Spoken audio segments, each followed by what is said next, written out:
नमः श्रीवर्धमानाय निर्धूतकलीलात्मने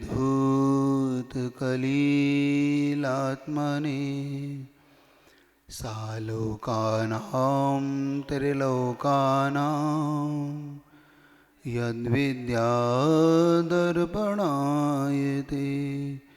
मिलति शिकारी चिंतामणि पार्श्वनाथ भगवान की, वर्तमान शासा नायक भगवान वर्धमान महावीर स्वामी की, वर्तमान के वर्धमान गुरुवर विद्यासागर जी महाराज की, कल्याण मंदिर स्तुत विधान की।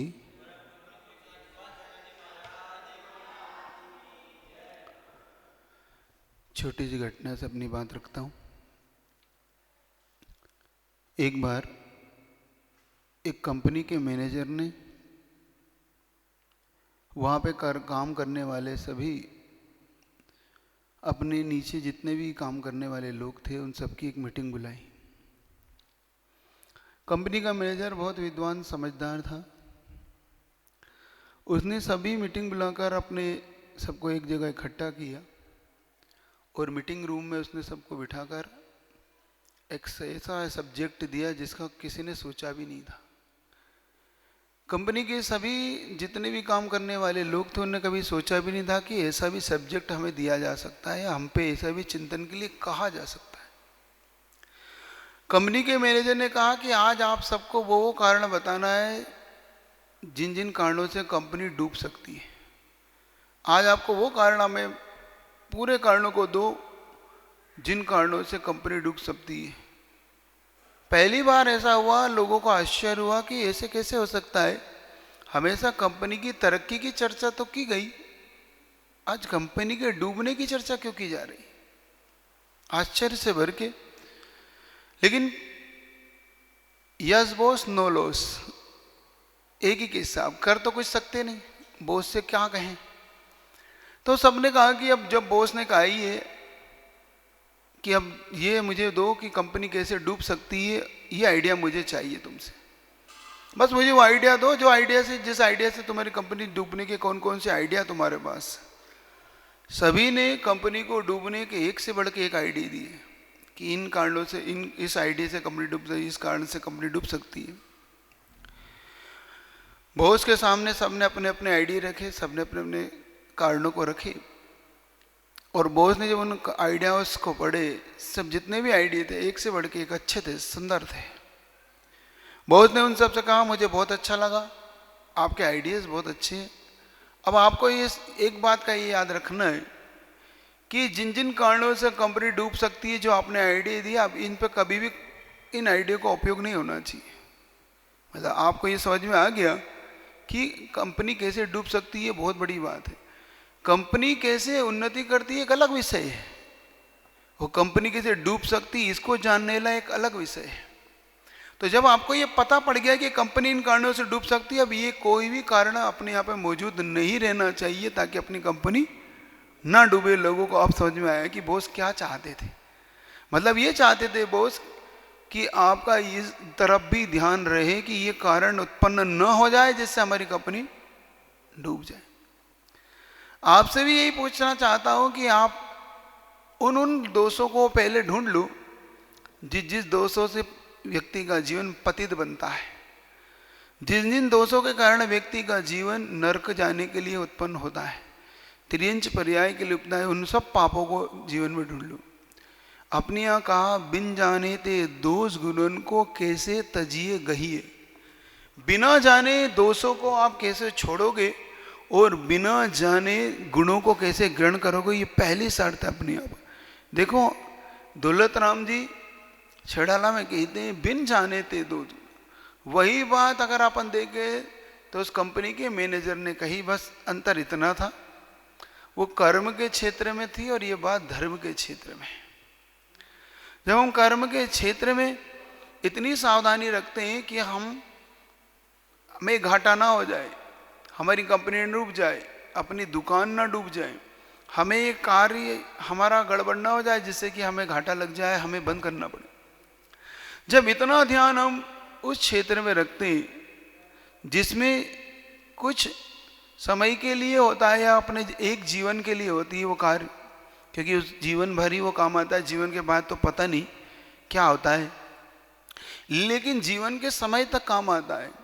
लेकिन जो हमारे अनंत भवों तक काम आने वाली है, उसकी तरफ हमारा ध्यान उसकी तरफ क्यों नहीं जाता? हम उन दोषों की तरफ क्यों नहीं जागृत होते जितनी जागृति हमारी अपने कर्म क्षेत्र में, उतनी जागृति हमारी धर्म क्षेत्र में नहीं होती। ये आश्चर्यकारी घटना है।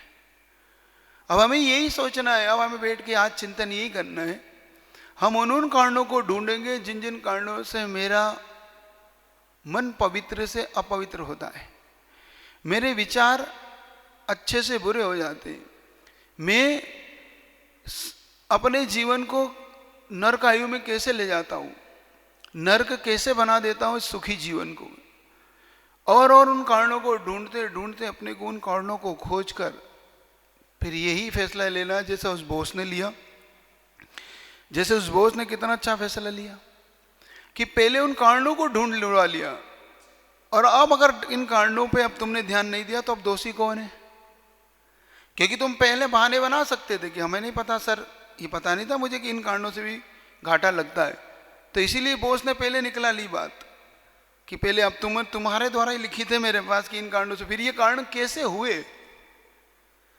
बोस ने क्या पहले उन व्यक्तियों से क्या कहलवा लिया कि इन कारणों से दोष हो सकता, इन कारणों से कंपनी डूब सकती है।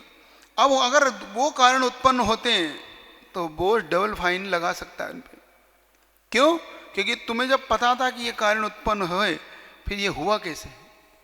ऐसे ही गुरु भी ऐसे ही होते हैं, शिष्य को ज्ञात करवा सकते देते हैं। पहले देखो, लोगों ने बार बार प्रश्न करते हैं कि महाराज ये बात समझ में नहीं आती कि पुण्य की चर्चा की जाए कि पाप की।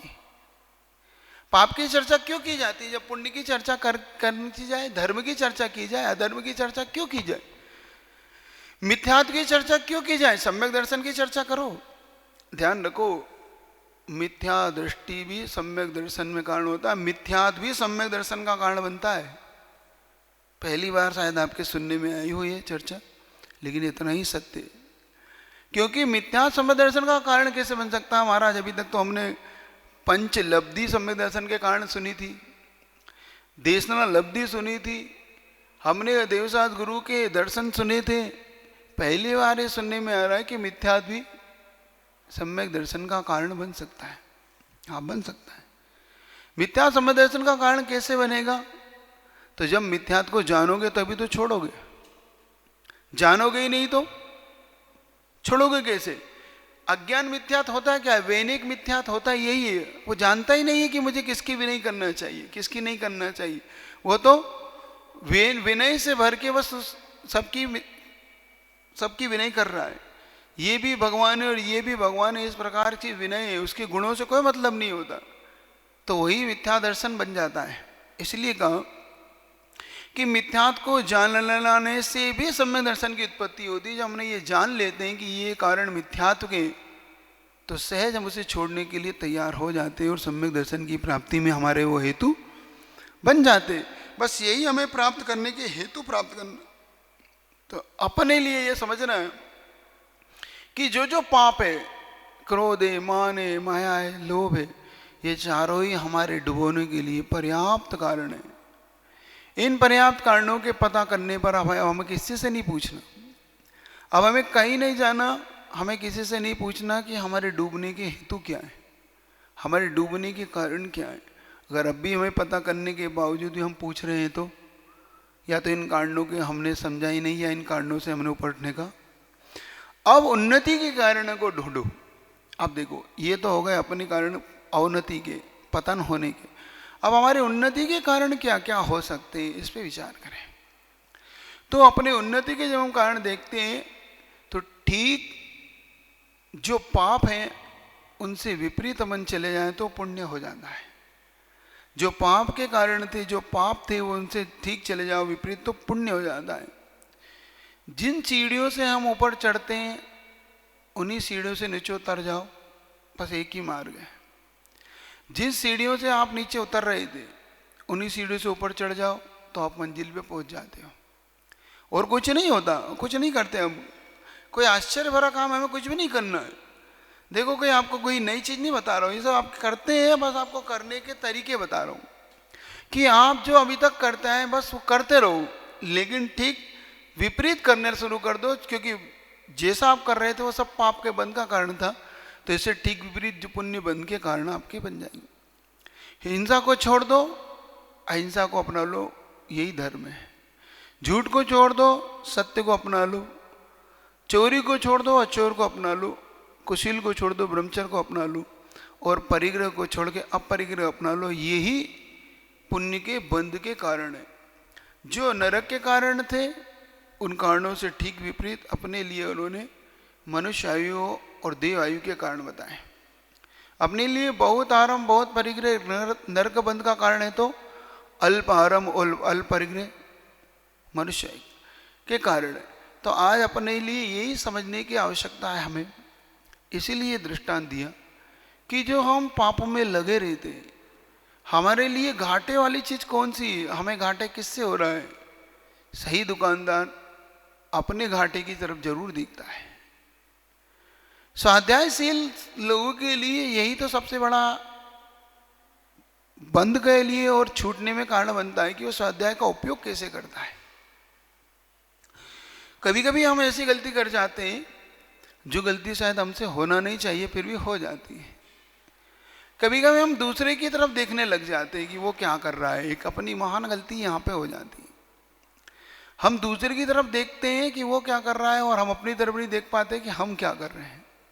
बस इन दोनों में हमारे लिए महान घाटा लग जाता है। मान लो हमने ये जान भी लिए, कारणों को समझ भी लिए कि ये कारण पतन के हैं और ये कारण उत्थान के हैं, और अपनाने की जगह हम दूसरे के लिए और देखने लगे कि वो क्या कर रहा है, तो इससे ना हमारा उत्थान होगा न पतन होगा, बल्कि हमारी सारी ही व्यवस्था रुक जाती है। दूसरे की खाता बही से हमें कोई फायदा नहीं होता, ये हमें पहले विचार करना है। दूसरे की खाता बही मत देखो। जितना भी थर्मामीटर वो अपने लिए होता है, वो थर्मामीटर हमें अपने लिए उपयोग में लेने की बात होती है। अधिकतर हम थर्मामीटर का उपयोग दूसरे के लिए कर जाते हैं, इसीलिए हम ठगा सा महसूस करते हैं। धर्म का फल इसीलिए हमें दिखाई नहीं देता, क्योंकि हम या तो दूसरे के लिए करते हैं या दूसरे को दिखाने के लिए करते हैं, या अपने लिए नहीं कर पाते। तो आज अपने लिए जो एक छोटा सा दृष्टांत आपके लिए दिया कि जब हमारे दिमाग में ये आ जाए कि ये कारण बंध के और ये कारण मुक्ति के, संसार में बंध के हेतु और मुक्ति के हेतु समझ में आ जाए, तो आचार्यों ने जो 4 ध्यान दिए, आर्त ध्यान, रोध ध्यान, धर्म ध्यान और शुक्ल ध्यान, 2 बंध के मुक्ति के हेतु हैं तो 2 संसार के हेतु हैं, है ना। तो धर्म ध्यान और शुक्ल ध्यान अगर संसार से बंधन के मुक्ति के कारण है, तो आर्त ध्यान और रोध ध्यान संसार के बंधन के कारण है। ये कुछ ऐसे कारण है, मिथ्यात, अविरति, प्रमाद, कषाय और योग, ये अपने लिए 5 आचार्य परमेष्टि ने ऐसे दिए। मिथ्यात, अविरति, कषाय, प्रमाद, कषाय, योग, बंध, हेतु, ये 5 हेतु हमारे लिए आचार्यों ने कहा कि ये सबसे ज़्यादा ये घाटे के कारण है। मतलब हमें कंपनी को डुबोने में 5 चीज़ें सबसे ज़्यादा कारण। कंपनी को ये डुबो सकती है 5 चीज़ें, तो कंपनी का उत्थान किससे हो सकता है? इन 5 चीज़ों को छोड़ने से होता है। जीव का उत्थान, अब जीव के उत्थान की अपन चर्चा करें तो जीव का उत्थान किससे हो सकता है? इन 5 कारणों को छोड़ने से होता है। मिथ्यात्व क्या होता है, इस पर अपन ने चर्चा की थी। जो हमारा विपरीत श्रद्धान हो जाता है, हमारे लिए जो विपरीत दिखने लग जाता है, हमारा सब कुछ हमें उल्टा उल्टा दिखने लगता है। सच्चे देव साध गुरु में हमें खोट दिखने लग जाती है, और खोटे देवी देवता हमें उनमें हमारा मन लगने लगता है।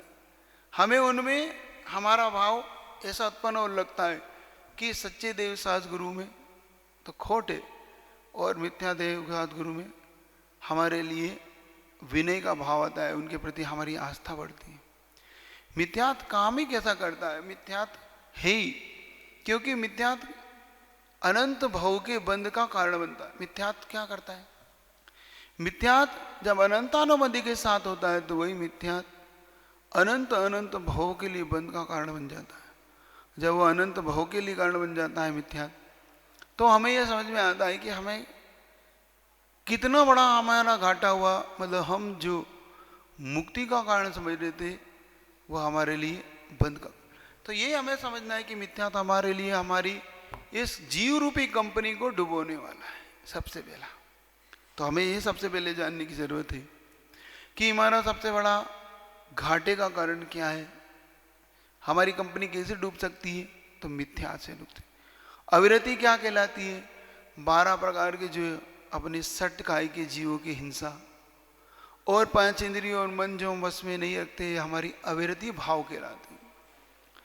मिथ्यात्व के बाद कोई दूसरा है तो अविरति का भाव है जो हमारी कंपनी को घाटा पहुंचाता है, जीव रूपी कंपनी को पतित बनाता है। फिर प्रमाद है, 15 प्रमाद का प्रपात जो हमारे जीव को पतित करता है। 15 प्रमाद के प्रमाद आप जानते ही हो। जो हमारे 4 कसाय, 4वीं कथा, 15 प्रमाद के प्रमाद में अपन ने देखा 4वीं कथा, 4 कसाय, 5 इंद्रिय, स्नेह और निद्रा, ये 15 हमारे प्रमाद के कारण बनते हैं। ये प्रमाद हमारे लिए, प्रमाद कहते हैं इसको है जो हमारे अच्छे कार्यों में हमें विघ्न डाल दे, आलस पैदा कर दे। जो हम करना चाहते उन कार्यों में जो हमारे लिए आलस पैदा करे, जिसे हमें करने का भाव ना होने दे, उसका नाम प्रमाद है। तो वो प्रमाद भी हमारे लिए बंद का कारण बनता है, हमारी कंपनी को घाटा देता है। फिर कसाय है, अनंत अनुबंधी, अप्रत्याख्यान, प्रत्याख्यान, सुजलन रूपी, ये 4 कसाएं जो हमारे लिए सबसे ज़्यादा घाटा देती है। मिथ्यात्व के बाद अविरति का भाव, अविरत प्रमाद का भाव, प्रमाद का साव का भाव, फिर योग। योग इतना इफेक्टिव नहीं है जितना ज़्यादा ये 4 ऊपर के हैं, क्योंकि योग तो तेरे गुण स्थान तक भी बना रहता है। लेकिन फिर भी जो हमारे लिए सबसे ज़्यादा मुख्य रूप से हेतु है, जो हमें रोक रखते हैं बंद के हेतुओं में, तो ये 4 हेतु हमारे लिए मुख्य रूप से कार्य करते हैं। तो आज ये समझने की हमें ज़रूरत है कि हमारी कंपनी को इन चीज़ों से घाटा लगता है। इसमें इसके ठीक विपरीत सम्यक दर्शन हमारी कंपनी को ऊंचा उठाता है। व्रत के भाव हमारी कंपनी को ऊंचा उठाते हैं। अप्रमत्त दशा संसार से ऊपर उठाने वाली होती है। और कसाय के अभाव में केवल ज्ञान की यथाख्यात चारित्र की प्राप्ति होती है, और योग के अभाव में हमारे संसार से मुक्ति होती है।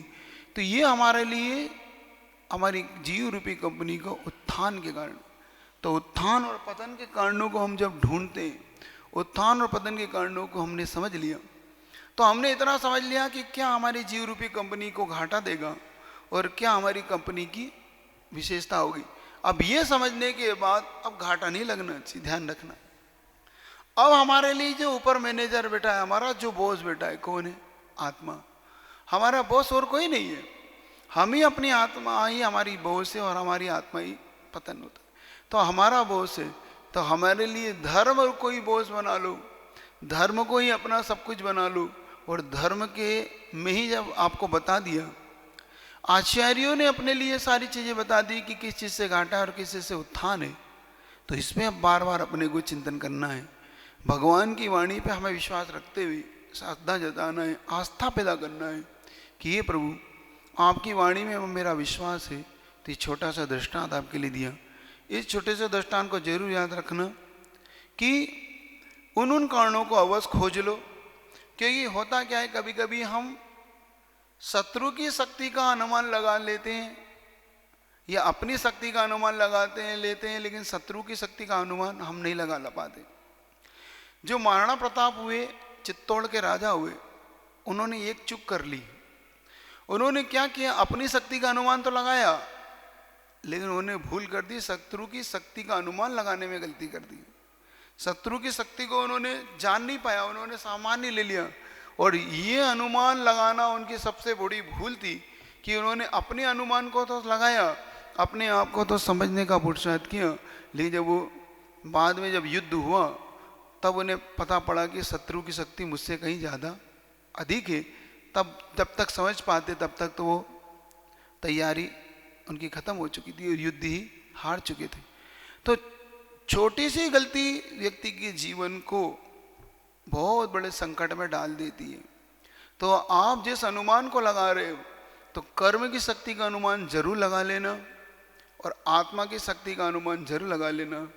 जो लोग आत्मा की शक्ति का अनुमान तो लगा लेते हैं, लेकिन कर्म की शक्ति का अनुमान नहीं लगाते, वो लोग देखो कितने बाद में पछताते हैं। बहुत उनके जीवन में बहुत पछतावा होता है कि हम भूल कर गए कि हमने कर्मों की शक्ति का अनुमान नहीं। तो आज इतना ही रखता हूँ, आप अपनी आत्मा की शक्ति का अनुमान जरूर लगाना, तो साथ साथ कर्म की शक्ति का अनुमान लगाना। तब आपकी आत्मा की शक्ति बढ़ाने के जो आपके पास सिद्धांत है उनका आप प्रयोजन कर पाओगे। इन्हीं भावना से आप उन चीज़ों से ऊपर उठे। बोले गुरुदेव विद्यासागर जी महाराज। इंद्र रुद्रेरुपद्रवसत्वैस्त्वयि वीक्षितेऽपि गोस्वामिनी स्फुरति तेजसि दृष्टमात्रे चोरेरिवाशुपशवा प्रपलायमाने। जिनेन्द्रित विदर्शन से राति उपद्रव बाधाएं सहसा कहाँ चली जाती है कोई समझ नहीं पाए। गोरक्षक मालिक को लख कर घाय चुराने वाले चोर जैसे सहसा तितर बितर हो भग जाते न पाते छोर। ओम ह्रीं दुष्ट वर्ग विनाशकाय क्लीं महाबीजाक्षर सहिताय श्री पार्श्वनाथ जिनेन्द्राय अर्घं निपामयति स्वाहा। त्वं तारिको जिनकतं भविनां तयेव त्वामुद्दहन्ति हृदयेन यदुत्तरन्ता। द्वादतिस्तरति ये जल में हे जिन्हें आप भव्य जीवों के तारक कैसे हो सकते, आप रूप को मन में रख के स्वयं भवो दधिबो तेरते। जल तल में जो मसक तैरती क्या जल उसे तिराता है, भीतर भरी पवन ही कारण अजब अनोखा नाता है। सुधियाय क्लीं महाबीजाक्षर सहिताय पार्श्वनाथ जिनेन्द्राय नमः अर्घं नृपामति स्वाहा। पन्ना स्वाम जंतबा कतमहोरदिगे दधाना। जन्मोदधि लघुतरंत तिलाघवेन चिंतो न हंत महताम यदि वा प्रभाव। अहो बड़ा विस्मयकारी यह आप महागौरवधारी, फिर भी हृदय विराजित जिनके उनका मन लाघवकारी। हल्का होकर भक्त आपका शीघ्र तरे भवसागर को, कौन सोच सकता है सम्यक आप प्रभाव विशारद को। ओम ह्रीमति स गुरुवे क्लीं महाबीजाक्षर सहिताय श्री पार्श्वनाथ जिनेन्द्राय नमः अर्घं पामते स्वाहा। क्रोधस्तया यदि विभो प्रथमं निरस्तो दस्तास्तदा वद कथं किल कर्म चौरा। प्रोषतमूत्र यदि वा शिशिरापि लोके, नीलद्रुमाणि विपिनानि न किं हिमानि। स्वामिनी यदि क्रोध आपने पहले ही कर दिया बिना, कर्म चोर फिर बिना क्रोध के कैसे पाए सत्यानाश। शीतल शिशिर काल का पाला हरे भरे तरुवर वन को, मुरझा देता और जलाता इसमें क्या संशय मन को। क्लीं महाबीजाक्षर सहिताय श्री पार्श्वनाथ जिनेन्द्राय नमः अर्घ्यं निर्वपामि स्वाहा। निर्मल रुचे यदि वा किमन्य दक्ष संभव पदम ननु कर्णिकाया। जिनेन्द्र योगी जन नित्य ही हृदय कमल में नित्य निता, आप रूप परमात्मे रूप का ध्यान लगा कर बनते सा। कमल कर्णिका में ही होता कमल बीज का जो स्थान, हृदय कर्णिका छोड़ कहाँ होता शुद्धात्म का ओम ह्रीं महन्मृगया क्लीं महाबीजाक्षर सहिताय श्री पार्श्वनाथ जिनेन्द्राय नमः अर्घं पामति ध्यानज्जिनेश भवतो भविना क्षणेन, देहं विहाय परमात्म दशामृजन्ति। तीव्रानलादुपल भाव पाशलोके इच्छामि करतमचिरादिव धातु भेदा जो भविजन तब ध्यान लगाते ज्ञान रूप परमात्मा का वे क्षण भर में देह छोड़ कर पद पाते परमात्मा का जा पत्थर में हुई धातु ये पाक तीव्र नलकायो शुद्ध स्वर्णमय बनी दमकती निमित्त का ओम क्रीडायो ह्रीं कर्म किट्ट दहनाय क्लीं महाबीजाक्ष संहिता जी प्रार्थना जनेन्द्राय नमः घन पामते स्वाहा अंता सदैव विवर्तिनो हि यदि ग्रहं प्रशमयन्ति महानुभावा जिस शरीर के भीतर के जिन भक्त आपको ध्याते हैं उस शरीर से रहते हुए नित्य शुद्ध चिदात्म पाते हैं जो मध्यस्थ सदा रहते हैं राग देश से दूर सदा महापुरुष वे ही दुष्टों को जीते समता ही सुखदा ओम ह्रीं देहि देहि कलय नमः क्लीं महाबीजाक्ष संहिता जी प्रार्थना जनेन्द्राय नमः घन प्रामते स्वाहा आत्मा मनीषि भीरयं तद भेद बुद्ध्या ध्यातो जिनेन्द्र भवती है भवत् प्रभावा पानीयमप्यमृतमिन्तनु चिन्तमानं किं नामनो विषविकारमपा करोति जैसा शुद्ध सदा निर्मल है पार्श प्रभु का शुद्धातम तैसा ही प्रभु जो ध्याता है बन जाता तब समातम पानी जीव अमृत बनता मंत्र निरंतर मंथन से प्राणी परमात्मा बन जाए क्या विस्मय यदि चिंतन ओम से ह्रीं विश्वदोपमाय क्लीं महाबीजाक्ष संहिता जी प्रार्थना जनेन्द्राय नमः घन पामते स्वाहा त्वामेव वीततम संपरिवादिनोऽपि नूनं विभो हरिहरादि दिया प्रपन्ना किं काच कामल विरेशसितोऽपि शंख न ग्रहते विविधवर्ण विपर्ययेण हरि हरि ब्रह्मा विष्णु महेश्वर माने आपको सब पूजे निर्मल ज्योति परम परमेश्वर जाने अन्नमति सब बूझे क्या न दिखते शुक्ल शंख को पीले आदिक रंगों में जिन्हें पी लिया दिक रोगों ने घेर लिया हो अंगों ओम ह्रीं में सर्वजन वंदाय क्लीं महाबीजाक्ष संहिता श्री प्रार्थना जनेन्द्राय नमः अर्घ्यं नर्पामते धैत्रं विभो कथम वाङ्मुख व्रन्त में हो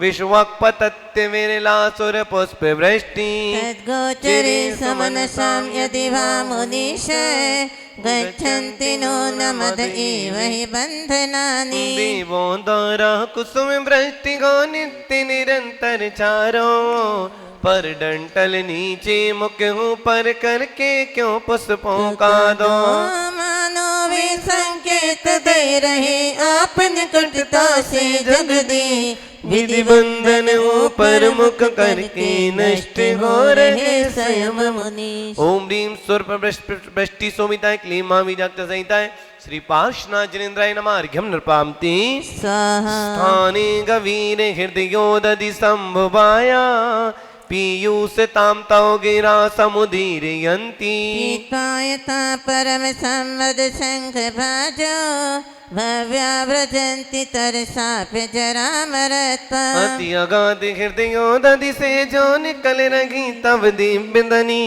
उसको सब जने अमृत कहते उचित बात यह बहुत बनी क्या की करणांजलि से पीकर अमृत में जिनवाणी को परम भोग को भोग भविक जन पा जाते शिवरानी को ओम ह्रीं दिव्य ध्वनि विराजता क्लीं महाबीजाक्ष संहिता श्री पार्श्वनाथ जनेन्द्राय नमः अर्घ्यं निर्वापामीति स्वाहा स्वामिन् सुदूरमविनम्य समुत्पतन्तो मन्ये वदन्ति शुचयासुर चामिरौघा यस्मिन्नति विदधते मुनिपुङ्गवाय तेनो न मूर्धगतया खलु शुद्ध भावा स्वामिन् समो शरण में सुरगण चवर ढोरते दोनों नीचे झुक कर ऊपर जाते मानो वह कहते कुछ जो अरिहंत परम जिनवर को बार बार झुक नमन करे शुद्ध भाव से सिद्ध गति को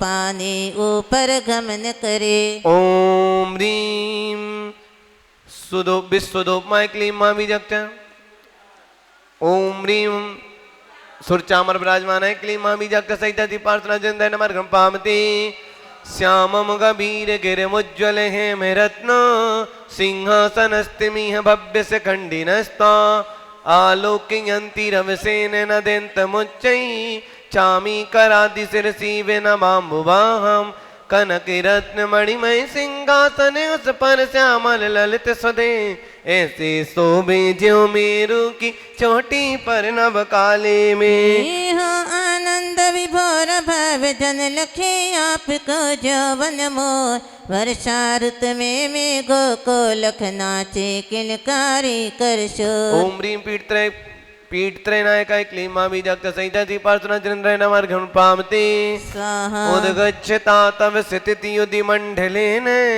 लुप्तच्छदच्छ वीरशोक तरुर्बभूव सानिध्य तो प्रिय दिवा तव वीतराग नीरांगता व्रजति कौन सचेतनोपि। नील वर्ण की प्रभा पुंज से दीप्त सभा का नीला रंग तरु अशोक के पत्तों की भी रखतावा करता नीरंग। वीतराग तो सन्निधि से यदि राग रहित तरु हो जाता कौन सचेतन पुरुष बचेगा वीतराग न हो जाता। ओम ह्रीं महामंडल मणिताय क्लीमा बीजाक्ष सहिता दीपार्चना चंद्राय नमः अर्घ्यं पामते उदक चंद धूय भजद्मेन मागत्य निर्वृति पुरीं प्रति सार्तवाहम्। एतन्निवेदयति देव जगत्र आय मन्ने नदन्न बिनभासुर दुन्दुभिस्ते। देवी दुंदुभी देवो द्वारा नव मंडल में बज कर घो मानो बुला रही हो सबको कर सचेतन चारों। मुक्तिपुर ले जाने वाले सौदागर ये पार्श प्रभु तज प्रमाद आओ आओ जी सेवा करो गुंजते बो। ओम ह्रीं देव दुंदुभिनादाय क्लीमा बीजाक्ष सहिता दीपार्चना जनेन्द्राय नमः अर्घ्यं निरुपामते स्वाहा उद्योतते सुभवता भुविनी सुनात तारान्वितो विदुरयं विहिताधिकारा। मुक्ता कलाप कलितोल सितात पत्र व्याजात्रिधाधतु तनूर्ध्वमभ्युपेत। तीन लोक जब हुए प्रकाशित घे प्रभु तब चेतन तन में यही देख कर मानो हत प्रभु हुआ चंद्र तब ही क्षण में। डर कर तक्षण तीन छत्र के छल से मानो तीन शरीर धारण कर आया तव शरणा शोभित करता आप ओम ह्रीं शरीर। छत्रतमयिताय क्लीमा बीजाक्ष सहिता दीपार्चना चंद्राय नमः अर्घ्यं नृपामते स्वाहा स्वेन प्रपूरित जगत्त्रय पिंडितेन कांति प्रताप यश सामिव संचयेन। माणिक हेम रजता प्रविनिर्मितेन सालत्रयेण भगवन् भितो विभाषे। माणिक स्वर्ण रजत निर्मित है समवसरण के त्रय प्राका तीन लोक की सकल संपदा मानो मिल लेती आका। प्रभु की कांति प्रताप कीर्ति के मुझको तीन समूह लगे जिनके मध्य से शोभित श्री जिन अद्भुत आभावान लगे। ओम ह्रीं सालत्र्याधिपतये क्लीमा बीजाक्ष सहिता दीपार्चना चंद्राय नमः अर्घ्यं पामते स्वाहा दिव्य स्रजोजिन नमस्ति दशापि पाना मृत्सृज्य रत्न रचितानपि मौलिबन्धा। पादश्रयन्ति भवतो यदि वा परत्र तत्संगमे सवनसो नरमन्त एव। पारस परमेश्वर के पद में इंद्रादिक जब गणते प्रणत हुए उनकी रतन मुकुट मालाएं मुकुट छोड़ पद शरण लिए। इसमें क्या आश्चर्य प्रभु की संगति सब ज्ञानी चाहे रमण करे तव युगल चरण में नहीं कहीं जाना चाहे। ओम ह्रीं भक्त जनान मनपति रह क्लीमा बीजाक्ष सहिता दीपार्चना चंद्राय नमः अर्घ्यं पामते स्वाहा तुम नान पालक दुर्गतस्तम किंबाक्षर प्रकृतिरप्यलपिष्पमीसा। अज्ञानवत्तपि सदैव कथञ्चिदेव ज्ञानं त्वयि स्फुरति विश्वविकास हेतु। विश्वेश्वर होकर जन पालक दुर्गत तुम दुष्ट पाप हुए अविनाशी अक्षर होकर भी लेके रघत निर्लेप हुए। यज्ञ प्राणियों के संरक्षक है ईश्वर तव आत्म में तीन लोक दिखलाने वाला ज्ञान प्रकाशित नित जग ओम में। ह्रीं विस्मयनीय मूर्ते क्लीं मां बीजाक्ष सहिता जी प्रार्थना जय नमार्घ्यम नृपामते स्वाहा। प्रागीर कमट ने नव मंडल छूने वाली धूली उड़ाई तूफानों से तहस नहस करने वाली। दूर रहे प्रभु देह आपकी छाया को भी छू न सके। मलिन हुआ वह स्वयं कर्म से नभ में थूके जासन ओम की। ह्रीं कमठोत्ता पे धूलि उपद्ध जिस्ताय सिकली मां बीजाक्ष सहिता जी प्रार्थना जनिंद्राय नमार्घ्यम नृपामते स्वाहा। यद गौर्ग कीस विकृताकृति मर्त्य मुंडा प्रालंब भृद्भयद वक्ति विनिर्यदग्नि। पीतव्रजा प्रतिभवन्तम पीडितो ये सोषात् भवत् प्रतिभवं भव दुःखहेतु। नरमुंडों की अति डरावनी लंबी लंबी मालाएं बिक्री की से देख कर जिनकी डर जाती हो अवलाएं। हे मुख से नान अग्नि की लपटे भूत प्रेत का डर दिखला। भव दुख कारण हेतु कमठ ने जहर स्वयं पर ही उगला। ओम ह्रीं कमट के पैसाचिक उपद्रव जो शीला क्लीं मां बीजाक्ष सहिता जी प्रार्थना जनेन्द्र नमार्घ्यम प्राप्ते स्वाहा। धन्यास्ते भुवनाद पिंगे त्रिसंध्या मारद्दयन्ति विधिवत् विदुतान् कृत्या। भक्तोन सत्पुलक पक्षम देह देश पादद्वयं तव हि भो भुवि जन्म भाजा। ही भुवनादिप तीन भुवन में धन्य हुए हैं बेगी लो। तीनों संध्याओं में तुमको हृदय धार कर करते यो। कृत्य सभी जो संस्कृति कारण तज कर भक्ति भाव उर्धा।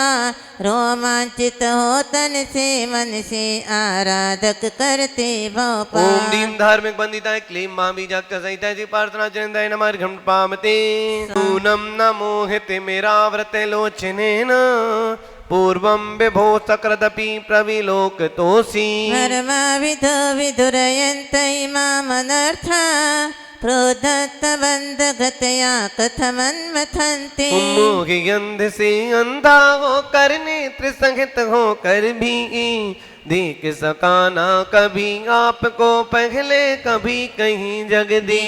इसीलिए तो हृदय विदारक अति दुर्भार हमारे पाँव बहु अनर्थ करते हैं प्रभुवर और सताते आपो। ओम ह्रीं दर्शनीय क्लीं मां बीजाक्ष सहिता जी प्रार्थना जनिंद्राय नमार्घ्यम नृपामते स्वाहा। तुम नाते दुखी जन वत्सल घे शरण्य कारुण्य पुण्य वसते वसिनां वरेण्य। भक्तानते मयि महेश दया विधाय दुःखांकुरोदरन तत्परता विधेहि। शरणागत प्रतिपालकी सर दुखी जनों प्रति करुणा धा राते आप ही हो योगी सर और महेश्वर दया निधान। भक्ति आपका सज भक्ति से स्वयं रुचि से तो पदलीन। मेरे दुख दलने में अब तो जल्दी दया करो लोचे। ओम ह्रीं भक्त जन्मस्थलाय क्लीं मां बीजाक्ष सहिता जी प्रार्थना जनिंद्राय नमार्घ्यम पामते स्वाहा। जिंदगी संवारी मुझको सर लगा के रौनक मिली जहाँ की चरणों में गुरु के आके। मेरी जिंदगी संवारी मुझको शरण लगा के रौनक मिली जहाँ की चरणों में गुरु के आके। गुरु तेरे चरणों में मैंने तो जहाँ पाया मिली गई सारी खुशियाँ। गुरु बने मुझसे काया गुरु तेरे चरणों में मैंने तो जहाँ पाया। मेरे दिल की ये अरज है गुरु दूर तुम न जाना। तेरे चरण कमल पर हम जिंदगी बिताना। मेरे दिल की ये अरज है गुरु दूर तुम न जाना। तेरे चरण कमल पर हम जिंदगी बिताना। जियो और जीने दो, गुरुवर ने सिखलाया, मिली गई सारी खुशियाँ, गुरुवर ने मुस्काया। यदस्तिनाथ ओम ह्रीं श्री पार्श्वनाथ जिनेन्द्राय नमः। अनर्घ पद प्राप्ताएं। हे प्रभु, इस विधान को करने वाले, सुनने वाले, देखने वाले, अनुमोदना करने वाले आज के सभी पुण्यार्जक परिवार, इन सभी के घरों में सुख समृद्धि का वातावरण हो, निरोगी रहें सभी लोग, विश्व में शांति हो, कोरोना जैसी महामारी दूर रहे, जगत का कल्याण हो इस मंगल भावना के साथ। जय माला पूर्णर्घम निर्वपामेते स्वाहा। ओम ह्रीं चतुर्विंशति तीर्थंकर निर्माण क्षेत्र प्योरगम नृपामते स्वाहा। ओम ह्रीं वर्तमान सत्संग वर्तमान महावीर जिनेन्द्राय नरपताप्तार्गम पामते स्वाहा। ओम ह्रीं गोमटेश बाहुबली जिनेन्द्राय नरपताप्तार्गम पामते स्वाहा। ओम ह्रीं जिन्मुखोद्भूत सरस्वती देव्य नरपताप्तार्गम पामते स्वाहा। ओम ह्रीं संतुमणि आचार्य विद्यासागर नंदराय साक्षात सिद्ध सिद्धोदय सिद्ध नमः विराजमान, जिनके पावन चरणों में बारंबार नमोस्तु करते जलपलादि अर्घम नृपामते। ओम रा परम पूज्य वीर सागर जी, विशाल सागर जी, धवल सागर जी महाराज साक्षात पार्थ प्रभु की तले छांव अतिशय चित बड़ा गांव में विराजमान, जिनके पावन चरणों में बारंबार नमोस्तु करते हुए जलपलादि अर्घम नृपामते। ओम बोलिए चैतन्य चमत्कारी चिंतामणि पार्श्वनाथ भगवान की, बोलिए अतिशयकारी परम पूज्य संत श्रोमणी आचार्य भगवान विद्यासागर जी महामुनि महाराज की, बोलिए अतिशयकारी परम पूज्य वीर सागर जी, विशाल सागर जी, धवल सागर जी महाराज की जय। 7/6/2021 को अतिशयकारी पार्श्व प्रभु पार्श्वनाथ भगवान का कल्याण मंदिर विधान कराने का सौभाग्य जिन परिवारों को प्राप्त हुआ है, उन सौभाग्यकर्ता परिवारों के नाम इस प्रकार हैं। श्रीमान राजकुमार जैन, श्रीमती मधु जैन, मनोज जैन, रूबी जैन, अजय जैन, पायल जैन, अक्षत जैन, अर्पण जैन, प्रेरणा जैन, आन्या जैन, ऋषभ बिहार सा परिवार दिल्ली। श्री योगेश जैन, मोहित जैन, सूर्यनगर गाजियाबाद सा परिवार। श्री उपदेश जैन, रुचि जैन, अवनी जैन, आसिका जैन, वाणी जैन, ऋषभ बिहार दिल्ली। श्री नीरज जैन, विभोर जैन, मीनू जैन, मुस्कान जैन, सौम्या जैन सा परिवार ऋषभ बिहार दिल्ली। श्री विशाल जैन, श्री शौनी जैन, श्री सचिन जैन, श्री लकी जैन, सुभाष चंद्र जैन खाद वाला परिवार बड़ौत मेरठ। श्रीमान लाला महित प्रसाद जैन, कांति जैन, दिनेश जैन, मनोज जैन, संयम जैन, अपूर्व जैन, अक्षत जैन, दिगंबर मोटर बड़ो सूरजमल बिहार दिल्ली। श्री निखिल जैन, प्रज्ञा जैन सा परिवार सरधना। स्वाजहारी अमल उत्तम प्रकाश परिवार बड़ा गांव वाले ऋषभ बिहार दिल्ली। श्री सौरभ जैन, शिल्पी जैन, कैलिफोर्निया अमेरिका। श्री पद्मावती, कांतिलाल जैन, इंदिरा उमेश जैन, अनीता जैन, अनिल जैन, रुचि जैन, प्रीतेश जैन, उर्वी जैन, मीत जैन, देव्यस जैन, पूनम जैन सा परिवार तलवाड़ा राजस्थान। श्री सुधीर जैन, श्रीमती सुलोचना जैन, श्री प्रेमचंद जैन, राधिका जैन, सुक्ति जैन, अभिनव जैन, अभिषेक जैन, श्रेया जैन, सिविल लाइन कागजी कोठी दिल्ली। श्री दिनेश जैन, श्रीमती नीरू जैन, पुत्री नेहा जैन, दामाद आकाश जैन, ग्रीन पार्क दिल्ली। श्री विकास जैन, विभा जैन, निकिमा जैन, भव्या जैन, रामप्रस्थ सूर्यनगर सा परिवार गाजियाबाद। श्रीमान चक्रेश जैन, श्रीमती कुसुम जैन, डॉक्टर पीयूष जैन, डॉक्टर शिवानी जैन, अथर्व जैन, सूर्यनगर गाजियाबाद सा परिवार। श्रीमान वैभव जैन, राजेश जैन, अर्वन स्टेट हांसी हिसार सा परिवार। श्री राजीव जैन, नूतन जैन, ज्ञान गार्डन जैन बाग सहारनपुर। श्री निखिल जैन, कासलीवाल, सुपुत्र श्रीमती शोभा देवी, कासलीवाल, काल सर्प दोष निवारण हेतु कोलकाता। इन सभी परिवारों ने आज के इस कल्याण मंदिर विधान को कराने का सौभाग्य प्राप्त किया है। आप सभी भी अपने परिवार की सुख शांति के लिए इस कल्याण मंदिर विधान से जुड़ सकते हैं। आप पापों के कार्यों में तो लाखों रुपए खर्च करते हैं, हॉस्पिटलों में तो लाखों रुपए दान करते हैं, लेकिन ऐसे अतिशयकारी पार्श प्रभु के चरणों से अवश्य जोड़िए। एक दिन की विधान की राशि मात्र 1100 रुपये है। आपके परिवार की सुख शांति के लिए, सुख समृद्धि के लिए, निरोगी रहने की कामना हेतु भगवान के चरणों में, अतिशयकारी पार्श प्रभु के चरणों में आप अवश्य अपने परिवार की तरफ से विधान कराएं। चाहे वह विधान 5 दिन का हो, 2 दिन का हो, 10 दिन का हो या 20 दिन का हो, आप अपने स्वेच्छा अनुसार अपना नाम अवश्य लिखाएं, अवश्य लिखाएं, अवश्य लिखाएं। नीर